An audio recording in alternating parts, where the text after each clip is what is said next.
Buenos días, Pepe. Hola, buenos días. Decíamos que hoy el ministro Escrivá tiene que plantear a ustedes, a los sindicatos y a la patronal, esta propuesta. A priori, por lo que se ha filtrado, ¿qué le parece? ¿Cómo le suena? Bueno, primero creo que el ministro va en la buena dirección. Nosotros le dijimos que para volver a la mesa de negociación queríamos que Bruselas diera su acuerdo, que hubiera una mayoría parlamentaria y el ministro sabía perfectamente cuáles son los elementos que tiene que contener la propuesta para que a las organizaciones sindicales nos parezca bien. Yo espero leérmela entera porque los titulares suenan bien, pero en todo caso tendremos que entrar a fondo en el contenido de la propuesta, que es lo que realmente creo que es importante. Mantener los dos sistemas me parece que es efectivamente muy positivo, porque el nuevo sistema también es verdad que haya personas que tienen cotizaciones irregulares que les va a poder favorecer porque van a tener la posibilidad de sacar esas 24 mensualidades peores que tengan en sus cotizaciones, aunque en realidad para hacer el cómputo se tengan en cuenta 27 años. Y yo creo que hay otra cosa que va a pasar en España, que hace tiempo que tenía que haber pasado, que es que las cotizaciones a la seguridad social van a ir en la misma línea que ocurre en los países europeos. Tiene poco sentido que en España la cotización esté en los 50.000 euros máxima, cuando en realidad en Portugal está en los 100.000, en Grecia está en los 100.000. No hay ningún país en Europa que tenga un nivel de cotización tan bajo topado como es el caso de nuestro país. El destope es un destope que con toda seguridad se va a hacer durante muchos años, no se va a hacer de hoy para mañana, seguramente que irá hasta el año 50 y por tanto que las empresas van a poder asumir, porque van a tener plena seguridad jurídica de hacia dónde va el sistema de pensiones. Pero yo repito, quiero que hoy nos entregue el documento, poder analizarlo. Queremos hablar también de las pensiones mínimas, queremos hablar de la cobertura de vacíos, sobre todo para las mujeres que tienen más dificultades a la hora de acceder a una pensión porque tienen periodos de no cotización, y todas estas cuestiones que pueden parecer menores para las personas afectadas tienen una gran importancia. Pues me quedo con que a priori los titulares le suenan bien y que eso del destope de la máxima, nos decía la mesa, posiblemente no va a gustar a la patronal, ¿eh? La COE no va a ser tan favorable a esa propuesta del ministro Escrivá.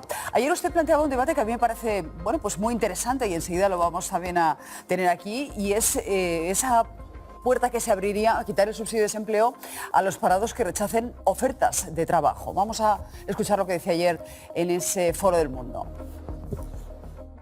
Desde luego es una persona que si está recibiendo un subsidio público, ya sea de desempleo, ya sea mínimo vital, yo creo que el país debería plantearse si debe de seguir cobrándolo o no. Bueno, pues vamos a ver, antes de que me conteste, Victoria, cuáles son ahora mismo las exigencias para los parados en España, y las comparamos con otros países. La cuestión, Susana, es que España ya contempla sanciones para quienes rechazan una oferta de empleo adecuada o un curso de formación estando en el paro. Nos lo avisa aquí el SEPE en su página web en este párrafo. Es una infracción grave. Se sanciona con la pérdida de prestación de 3 meses la primera vez, 6 meses si se reincide una segunda vez, y con la extinción de la prestación si hay una tercera vez. Y esto también sucede en otros países de la Unión Europea. En Francia pierde su derecho a paro quien rechace en hasta 2 ocasiones su contrato, y también hay sanciones y se puede retirar la prestación a quien no cumple con la exigencia de búsqueda de empleo o de formación. En Reino Unido es algo diferente porque no hay paro, hay ayudas para la búsqueda de empleo, pero sí se tiene que demostrar que se está activamente buscando trabajo, si no, adiós a la cobertura. En Reino Unido no existe una prestación por desempleo como la concebimos en España, es decir, no está vinculada ni al sueldo ni a cuántos había cotizado. Se trata de un pago llamado subsidio de la persona que busca empleo y ronda el equivalente a unos 85 euros por semana. Eso sí, para recibirlo hay que aceptar el denominado compromiso del solicitante, un pacto que obliga al receptor a buscar empleo y a demostrar ante las autoridades laborales que lo está haciendo activamente. De lo contrario, puede recibir una sanción que se traduce en un recorte de la paga o directamente perderla. Aquí en Francia, la reciente reforma del seguro de desempleo ha generado críticas porque plantea recortes, concretamente un mecanismo para modular la duración de ese subsidio en función de la coyuntura económica. Si esta es buena y el paro está por debajo del 9%, la duración de la prestación se recorta en un 25% o puede aumentar al contrario si el paro está por encima de ese nivel. Además, se privará de derecho a prestación a quienes, teniendo un contrato temporal en una empresa, rechacen hasta en 2 ocasiones convertirlo en indefinido. En cuanto al ingreso mínimo vital, aquí en Francia roza los 600 euros para una persona sola y sin hijos. El objetivo es la reinserción laboral, por eso está condicionado a una búsqueda activa de empleo y puede haber sanciones si se rechaza injustificadamente varias ofertas de trabajo. Entiendo, Pepe, que lo que están pidiendo ustedes es mayor contundencia al gobierno, porque no nos consta, no sé si a usted le consta, que se retire en este país ningún subsidio de desempleo, incluso en los casos que contábamos antes, que uno rechace 1, 2 o hasta 3 empleos. Bueno, en realidad yo ayer di una conferencia y esa cuestión es justamente esa frase. A nosotros lo que realmente nos preocupa es que en España hay 3 millones de personas desempleadas, un poco más de 3 millones de personas desempleadas, seguramente que en torno a 500.000 personas sin papeles, y lo que queremos es que los servicios de empleo de las comunidades autónomas funcionen. Hoy los servicios de empleo son meros registros. Las personas que están desempleadas las hay que atender, las hay que orientar. Necesitamos ese cambio que permita que los puestos hipotéticos de trabajo que dicen las empresas que hay en nuestro país realmente se puedan concretar en ofertas de trabajo que no se están concretando en ofertas de trabajo. Y en ese contexto yo creo que en España hoy no hay subsidios excesivos para las personas que no tienen empleo. Al contrario, tengo la sensación que faltan justamente subsidios para muchas personas. Por tanto, lo que hay que hacer es invertir en tener más orientadores, invertir en formar a las personas que están desempleadas, y si por alguna razón tenemos algún problema porque haya que desplazar de un lugar a otro a las personas que están en el desempleo, pues seguramente que tendremos que buscar nuevas fórmulas, por no hablar de otra cuestión que a mí me parece esencial, que son los salarios, que son los que en buena parte también impiden me da la sensación a veces que se puedan ocupar esos puestos de trabajo. ¿Está usted descafeinando completamente? A partir de aquí... ¿No me oye? El señor Álvarez sí. Me decía que tenía problemas con el retorno. Sí, lo oigo, me oye, vale. No, que digo que me da la sensación que está descafeinando completamente la propuesta de ayer. ¿Usted es partidario de la retirada de ese subsidio en el caso de que alguien rechace un empleo? Porque veíamos que bueno, pues la legislación española en comparación a otros países es bueno, pues bastante blanda. No, no estoy descafeinando. Es que ayer yo hice una conferencia de 1h30. Y en la conferencia de 1h30 ha habido una pregunta en relación con ese tema, dando por supuesto que los parados de nuestro país habían sido orientados, que se les había hecho una oferta de trabajo, que estaban formados, y preguntan, ¿y en ese supuesto qué es lo que hay que hacer? Pues si ya lo dice la legislación.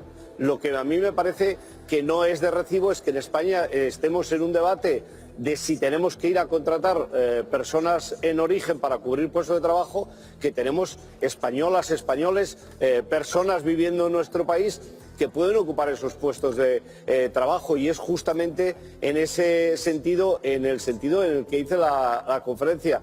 A mí no me parece que tengamos que empezar la casa por el tejado, porque el problema no es que las personas en desempleo no cojan empleo. Yo no tengo conocimiento de que eso ocurra de manera generalizada ni importante en nuestro país. Lo importante es que las personas que están desempleadas sean orientadas, sean formadas y tengan la posibilidad de poder ¿Y usted es partidario que adquirir un empleo? Que el subsidio de desempleo vaya descendiendo con el tiempo, como también en el caso del ingreso mínimo vital?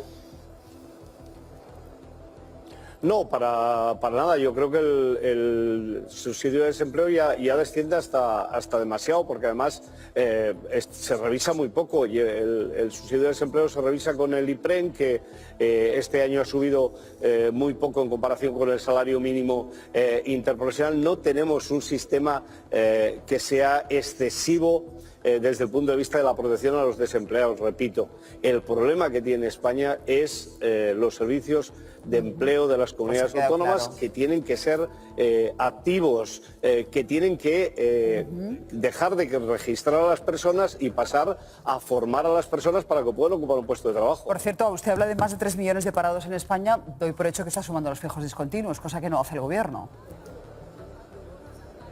Bueno, hablo de 3 millones de parados, más de 3 millones que son los que dice la EPA, que es el instrumento básico para medir el desempleo.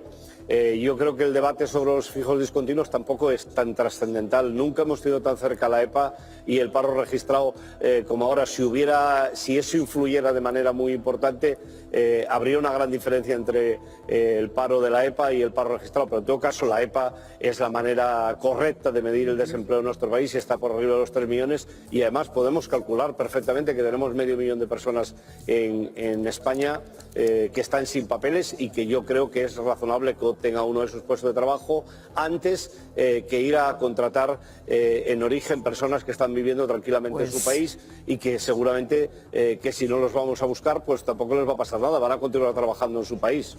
Pues muchísimas gracias, Pepe. Un abrazo desde aquí. Permíteme, por favor, que envíe un saludo, un abrazo a los trabajadores de las minas de Suria, a los familiares de los fallecidos. Realmente es un drama los accidentes de trabajo. Yo he vivido algunos en las minas de Potasa y la verdad es que es una gran tristeza. Pues luego lo abordaremos, efectivamente. Me sumo a esas condolencias. Gracias, señor Álvarez. Gracias, muchas gracias.